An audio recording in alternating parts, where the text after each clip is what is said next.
Hey, what's up? It's Primetime Football, and today I'm going to go over my Week 8 predictions. As the Big Ten, starts this week. Couple big games coming up this week. Nothing too big, but there's definitely some interesting games. We're going to start it off with Nebraska at Ohio State. Ohio State finished undefeated in the regular season last year, won the Big Ten pretty easily. I don't think anybody came within single digits of beating them. Then, heartbreaking loss to Clemson off of a last play interception by Justin Fields in the semifinals. Definitely one of the best teams last year. A lot of people think they're going to keep it up this year, including myself. They got Justin Fields, Heisman contender.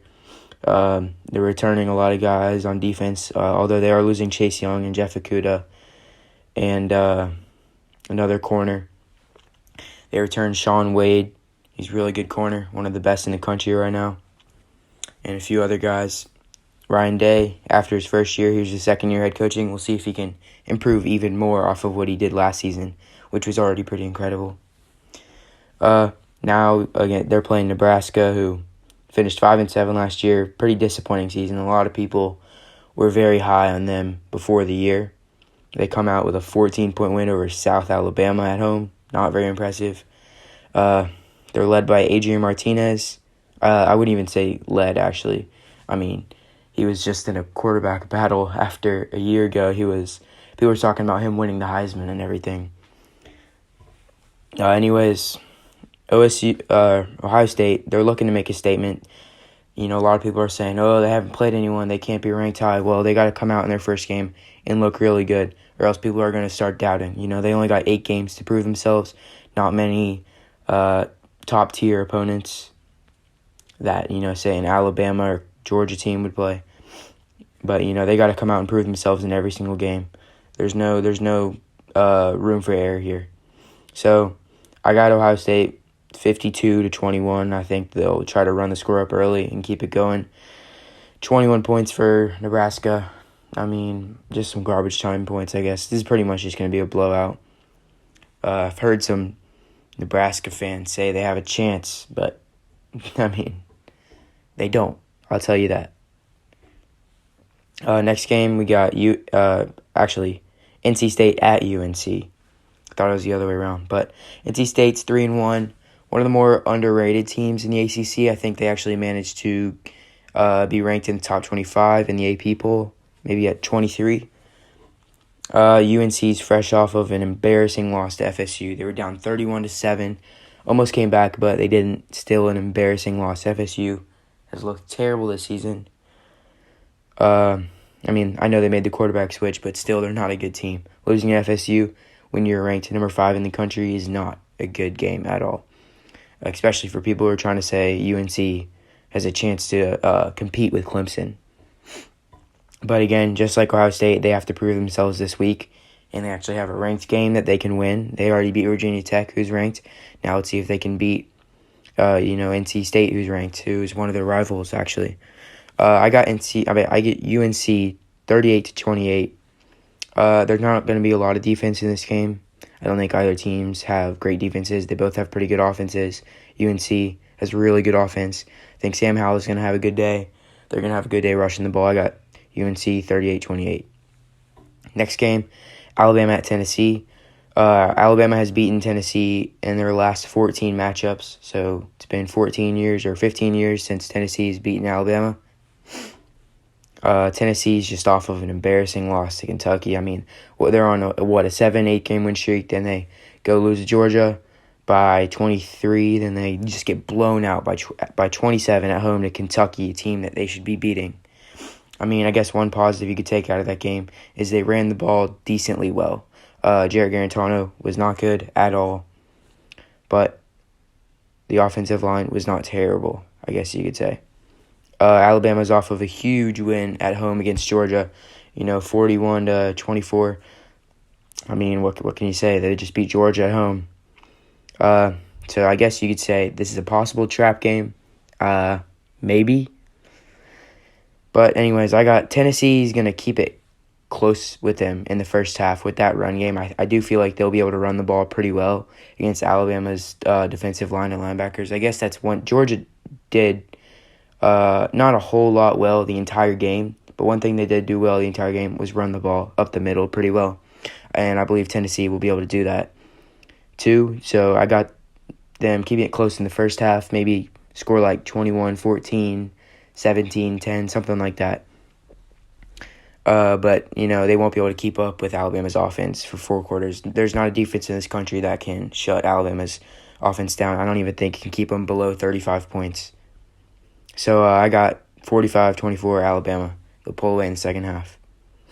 Okay, this game, when I did my top 10 video, I actually said was a potential upset alert. Notre Dame at Pittsburgh. Pittsburgh's probably still going to be on their backup quarterback. Kenny Pickett, he's hurt. He was out against Miami last week. They lost by 12 points. Not terrible. But, I think with Kenny Pickett, they keep that game a lot closer. But Pittsburgh does have one of the most underrated defenses. Mostly their defensive line is definitely one of the best in the country, if not the best. I wouldn't say it's the best, actually, but it's top 5, top 10, that type of elite.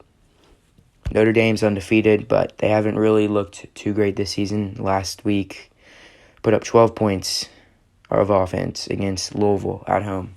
Not impressive at all. Very, very bad. Ian Book didn't look good at all.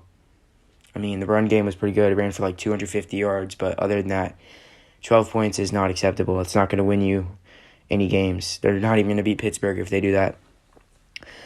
For my prediction, Pittsburgh's D-line is going to get pressure on Ian Book all game long. I think they'll be able to slow down Notre Dame's run game, which has actually looked pretty good this season. But they're going to be able to slow that down. They're going to get pressure on Ian Book. He's going to have a long day. And I'm actually going to go with the upset here. I got a low-scoring game. I got Pitt winning 2017, even with the backup quarterback in. All right, next game. We got maybe the best 2 teams in the Big 12 this year. A lot of people would say Iowa State at Oklahoma State. These teams are both undefeated in conference play, so they're at the top, tied with Kansas State right now in the Big 12. Iowa State's looked pretty good since their first game against Louisiana, where they lost 31-14 at home. Oklahoma State's defense looks good, offense looks good. They're a pretty balanced team right now. Spencer Sanders will be back this week, but Oklahoma State's been saying they don't know how much he will play. He might start, he might not start. They're saying they might play multiple quarterbacks. We don't know how much of an impact he will make on Saturday, but regardless, I just think Oklahoma State's just a better team, I got Oklahoma State winning 34-24 in their first test of the season. Next game, we got a pretty good Big Ten game. First week, Penn State at Indiana. Indiana was a pretty decent team last year. I know a lot of people are pretty high on them this year. I'm kind of in the middle with that. I don't know how great they're going to be. Penn State, they've had a couple losses of people opting out for the draft. Micah Parsons, top 10 pick, maybe top 5. Definitely going to be their best player. He opted out. That's a big loss.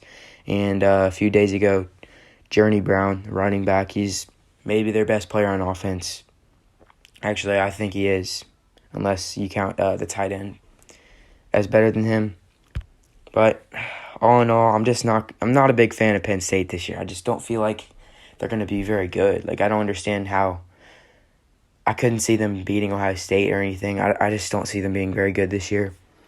But they're just more talented than Indiana. I think Sean Clifford's going to have to make a few plays. But they'll sneak out a win on the road, 24-21 Penn State. All right, the biggest game of the week, a lot of people would say, Michigan at Minnesota. Michigan may be a better all-around team, but Minnesota's got some playmakers on offense that they're returning from last year. The quarterback, Tanner Morgan, he's really good, very underrated quarterback. Also, Rashad Bateman, who was opting out, then he opted back in, and he is going to be on the field for Minnesota on Saturday. A lot of people actually have them making the Big Ten championship this year. Basically, them in Wisconsin is what people are arguing about. I'm not too sure which one I would lean towards. But, speaks a lot about them if people have them making it to the Big Ten championship. I really want to pick Michigan. I don't know. I think I'm just going to have to side with the quarterback play. I haven't seen Joe Milton yet. I haven't seen him play at all, so we don't really know how he's going to play. Nobody can actually tell me 100% what he's going to look like on Saturday. But I do know that Tanner Morgan's going to look good, like always. I got Minnesota 31-21 with the home victory. All right, that's it for the predictions for today. Don't forget to like and subscribe and turn on that post notifications button so you can see our posts as soon as they come out. Thank you.